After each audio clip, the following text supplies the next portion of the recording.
দেখলাম এখানে রাস্তার ধার দিয়ে যতগুলো গাছ আছে প্রত্যেকটা গাছেই কোনো না কোনো ঠাকুর পুজো করা হয়। এই যে এখানে দেখো একটা হনুমান মন্দির রয়েছে।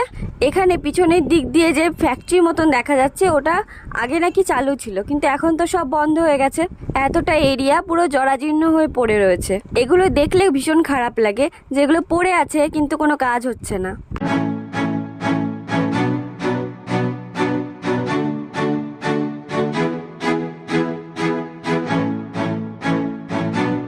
তো যাই হোক, আমি চলে এসেছি আমার এক্সাম সেন্টারে। তো এরপর আমি এক্সাম দিয়ে বেরিয়ে পড়লাম ট্রেন ধরার জন্য। খুব খিদে পেয়ে গেছিলো, সেজন্য স্টেশনে এসে একটু আঙুর কিনলাম।